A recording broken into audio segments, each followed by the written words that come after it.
आजकल हर कोई हेल्दी और फिट रहना चाहता है, इसीलिए जिम में ज्यादातर भीड़ लगी रहती है। लेकिन आपने ये कभी सोचा है कि जिम जाने के बावजूद भी आप फिट क्यों नहीं रह पाते हो, आप हेल्दी क्यों नहीं रह पाते हो? इसका कारण है आप जिम में तो ध्यान देते हो, लेकिन क्या खाना चाहिए, क्या पीना चाहिए, क्या नहीं खाना चाहिए, इस पे कोई ध्यान नहीं देना चाहता। इसीलिए जिम जाने के बावजूद भी आपकी बॉडी फिट नहीं रह पाती है। अगर कुछ लोगों की बॉडी फिट हो जाती है, फिर भी वो थोड़े समय तक ही रहती है।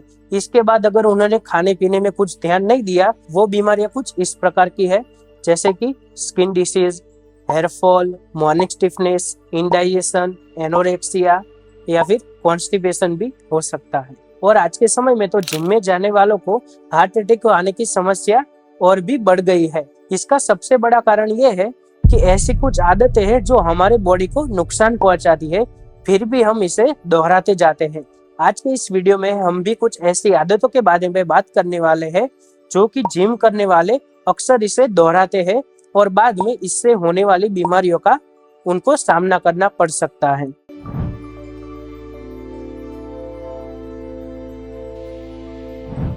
एक्सरसाइज के दौरान कम से कम 90% लोगों को पानी पीने की आदत होती है और ये उन्हें यूं ही नहीं लगती है। वो जिम का जो ट्रेनर है या फिर उनके जो डाइटिशियनर है, वो उन्हें बताते हैं कि आपको एक्सरसाइज के दौरान ज्यादा पानी पीना है, उससे आपके मसल्स को पंप मिलेगा और आपको बॉडी कम करने में या फिर बॉडी फिट करने में ज्यादा मदद मिलेगी। हालांकि ये फायदा पहुंचाने की जगह हमको नुकसान पहुंचाती है।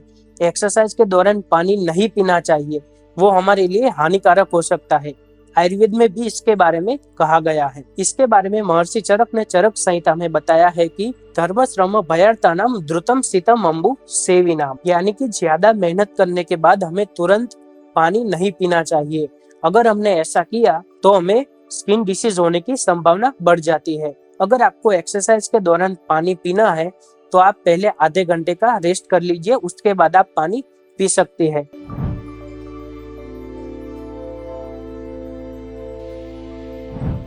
दूसरी आदत है जिम जाने से पहले कुछ खाकर या पीकर जाने की आदत। मेरे कुछ फ्रेंड्स भी है जो कि जिम जाने से पहले केला, सलाद, पनीर, टोफू या फिर कोल्ड कॉफी या फिर सोया चंक्स ये सब खाने के बाद ही जिम जाते हैं। लेकिन अगर आप ये सब खाने के बाद जिम जाएंगे तो फिर इसका पाचन कैसे होगा? क्योंकि इसको पचने के लिए थोड़ा समय चाहिए और इसके लिए आपको थोड़ा रेस्ट करना पड़ेगा।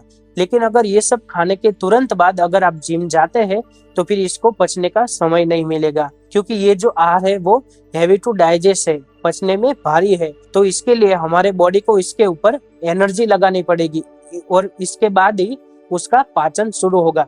जब हम ये सब खाने के बाद तुरंत जिम जाते हैं तो हमारी जो बॉडी की एनर्जी है वो एक्सरसाइज करने में लग जाती है। हम अपनी पूरी एनर्जी लगाकर एक्सरसाइज करेंगे तो फिर जो हमने सब खाया है उन सारी चीजों का पाचन कैसे होगा? अगर पाचन ही ठीक से नहीं होगा तो फिर इनका मेटाबॉलिज्म होना तो बहुत दूर की बात है। अगर मेटाबॉलिज्म ठीक से नहीं अच्छा होगा तो फिर हमें पोषण भी ठीक से नहीं मिल सकता है। जब हमारी पूरी एनर्जी एक्सरसाइज के लिए लग जाती है तो पाचन तो ठीक से होता नहीं है, तो फिर इंडाइजेशन की प्रॉब्लम होगी और इसके कारण कॉन्स्टिपेशन, हेयर फॉल या फिर स्किन डिसीज भी हो सकते हैं। अगर अकॉर्डिंग टू आयुर्वेदा हम बात करें तो योग रत्नाकर के अनुसार भुक्ता सद पदंग शेन से तेन तु जायते, यानी कि भोजन करने के बाद हमें केवल 100 स्टेप ही चलना चाहिए। अगर 100 कदम से और एक भी ज्यादा कदम हमने चला तो वो और गंभीर बीमारियों की तरफ हमारा एक अगला कदम हो सकता है। और अगर अष्टांग हृदय के बारे में बात करें तो उसमें भी बताया गया है कि हमें खाना खाने के बाद ना ही ट्रैवलिंग करनी है, ना ही स्विमिंग करनी है या फिर ना ही हम सनलाइट में बाहर जा सकते हैं, हमें सिर्फ रेस्ट करना है।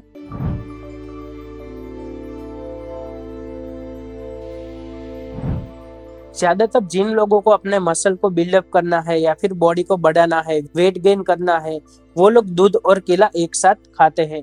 लेकिन दूध और केला एक साथ खाना क्या हमारे लिए सही होगा? माना कि दूध और केला न्यूट्रिशियस फूड है, केले में विटामिन B6, विटामिन C है जो कि हमारी ब्रेन पावर को बढ़ाता है, हमारे इम्यून सिस्टम को बूस्ट करता है। केले में एंटीऑक्सीडेंट गुण है, केले में पोटेशियम है जो कि हार्ट फंक्शन को इम्प्रूव करता है और उसमें मैग्नीशियम भी है जो कि मसल जो कि मसल को बिल्डअप करने में मदद करता है, बोन्स को स्ट्रॉन्ग बनाता है। अब हम दूध के बारे में बात करें तो दूध में protein, calcium, potassium, phosphorus, vitamin D2, vitamin B2, B3 और B12 पाया जाता है। ये दूध और केले के फायदे हो गए। इतने सारे फायदे का लाभ हम तब उठा सकते हैं जब हम इन्हें अलग अलग से खाते हैं। अगर हम दूध और केला एक साथ खाते हैं तो इसे आयुर्वेद में विरुद्ध आहार कहा गया है। विरुद्ध आहार यानी कि ऐसा आहार जो हमारे बॉडी में टॉक्सिन्स पैदा करता है लेकिन इमीडिएट एक्शन नहीं करता है। यानी कि हमारे बॉडी में अगर टॉक्सिन्स पैदा हुए तो इमीडिएट रिएक्शन नहीं आएगा, हमें कुछ फील नहीं होगा, लेकिन कभी कभार या फिर लंबे समय तक हम ये आदत दोहराते गए तो फिर इसके कारण हमें बड़ी बीमारी का सामना करना पड़ सकता है। और विरुद्ध आहार खाने के कारण हमें स्किन डिसीज हो सकते हैं, इंडाइजेशन, डायरिया, फिर वॉमिटिंग भी हो सकता है।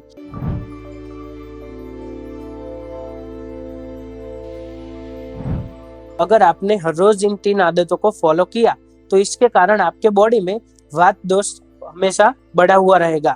वात दोष बढ़ा हुआ रहेगा लेकिन वो कोई एक्शन नहीं दिखाएगा, वो लीन अवस्था में होगा। लीन अवस्था यानी कि आपके बॉडी में बढ़ा हुआ तो रहेगा लेकिन वो कोई फंक्शन नहीं करेगा। ऐसे में वात दोष को सिर्फ एक्सीलरेट करने की जरूरत होती है। अगर ऐसा कोई एक दिन आ गया कि आपने वातवर्धक आहार खा लिया, जैसे कि मूंग खा लिया, मुरमुरा खा लिया या फिर ये कोई विरुद्ध आहार भी खा लिया और ऐसा सब हेवी खाना खाने के बाद आप ट्रैवलिंग करके जिम में जाते हैं।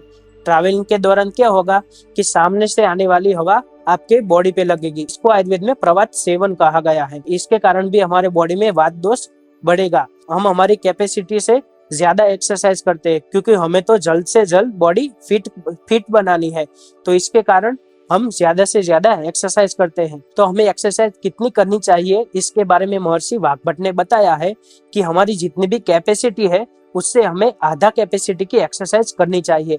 अगर मेरी कैपेसिटी 1 घंटे एक्सरसाइज करने की है तो मुझे सिर्फ आधा घंटा ही एक्सरसाइज करनी चाहिए। अगर मैंने ऐसा नहीं किया तो मेरी बॉडी में वात का प्रकोप होगा और वीकनेस का भी एहसास हो सकता है। इसके कारण कई लोग अनकॉन्शियस भी हो जाते हैं। तो फिर आपके मन में ये सवाल भी होगा कि मुझे कैसे पता चलेगा कि मेरी हाफ कैपेसिटी हो चुकी है, अब मुझे एक्सरसाइज नहीं करनी चाहिए। इसके बारे में भी महर्षि वाग्भट ने बताया है कि जब हमारा मुंह बिल्कुल सूख जाए, मुंह में बिल्कुल ड्राइनेस आ जाए, नाक के आजू बाजू के भाग में से या फिर बगल में से पसीना होने लगे, तब हमें समझ जाना है कि हमारी हाफ कैपेसिटी खत्म हो चुकी है और हमें यहीं रुक जाना है।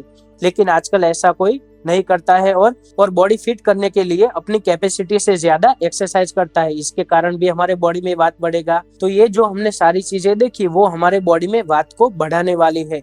अगर हम इसको फॉलो करते रहेंगे तो फिर एक दिन ऐसा आएगा कि वात हमारे बॉडी में अचानक बढ़ जाएगा और इसकी इमीडिएट एक्शन देखने को मिलेगी और इसके कारण हार्ट का जो फंक्शन है, हार्ट की जो एक्टिविटी है, उसमें डिस्टर्बेंस आ जाएगा।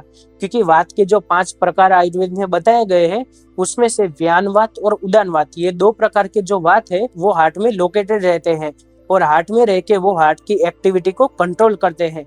ऐसे में जब हमारी बॉडी में वात बढ़ जाता है तो वो व्यानवात और उदानवात के फंक्शन में रुकावट आ जाती है और इसके कारण हार्ट अटैक होने की संभावना बढ़ जाती है। और ऐसे जब किसी को हार्ट अटैक आता है तो लोग कहते हैं कि इसको कुछ रोग नहीं था, कुछ डिसीज नहीं था, अचानक इसे हार्ट अटैक आ गया। लेकिन अचानक से कुछ नहीं होता है। जब हम हर रोज थोड़ा थोड़ा करके ऐसी आदतों को बढ़ावा देते हैं जो कि हमारे बॉडी में वात को बढ़ाती है, तो ऐसी मोमेंट में वात को एक ऐसी कंडीशन चाहिए जब वो उसकी फुल एक्शन दिखा सके। और एक दिन या फिर एक मोमेंट ऐसी आती है जब हमने पूरा दिन वात बढ़ाने वाले ही काम किए होते हैं, तो ऐसे में हार्ट अटैक आने की संभावना बढ़ जाती है। तो आप अपने जिम पार्टनर को या फिर अपने रिलेटिव्स को जो कि जिम जाते हैं, एक्सरसाइज करते हैं और इन 3 आदतों को बार बार दोहराते हैं, ऐसे लोगों को ये वीडियो जरूर शेयर करें ताकि वो भी इन 3 आदतों के बारे में जान सके और उसे फॉलो करना बंद कर दे और हार्ट अटैक जैसी बीमारियों से भी वो बच सकते हैं।